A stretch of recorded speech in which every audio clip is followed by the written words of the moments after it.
Guys, magandang gabi po at yun nga, may alas 12 na yata. Nandito pa rin kami sa pilahan at namamasada. Tsaga-tsaga lang. Ako nabiyahe guys ng Apollo at may sumakay papuntang Malanday.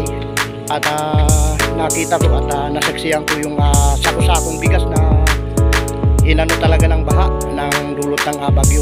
Panoorin natin guys at intro muna tayo.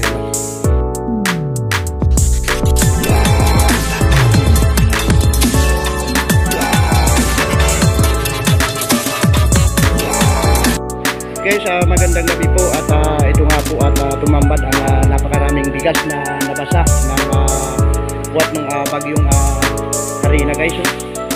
Kaya napakarami. Siguro pa rin mga ilang mga ilang piraso. May 100 kaya to? May giti 100. Anong probinsya nyo mga kaibigan? Oh, Bicolano, kababayan pa lang kita. Sa Bicol ng Kunoy, sa Sipukot Camarines Sur. Mga urago na. Kamus ka mo Bicol? Taga dyan lang ako noy sa may Dalandanan. Dyan sa may Dalandanan High School. Isang tricycle driver pero isang vlogger na vlog. So yun guys, at mapapansin nyo ang mga bigas na to. Ito ay mga mahal ito no? Magkano ang kurano sa sako noy? 1.5 manoy ang saro. Ang masya dili ka ni Bicol man. Bako. So ayan guys at sayang ito. Pero maaari siguro to sa mga pispan sa mga palaisdaan mapupunta.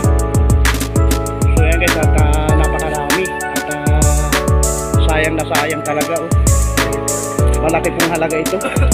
Yung piston nila guys ay medyo mababa pero hindi naman natin sukat akalain na talagang babahain So yung mga nakaligtas yung mga nasa hindi nabasa rin yan.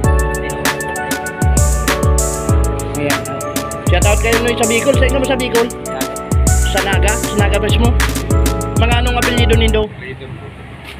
Kami mga Ramos saka Victorino.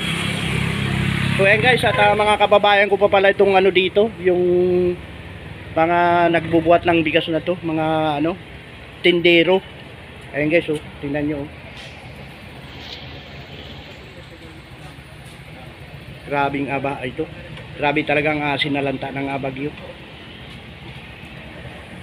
So paano guys, hanggang dito na lang ang vlog na to, short videos lamang po at napadaan lang ako dito. Nagatid ako ng Malanday. Dami pansin nyo guys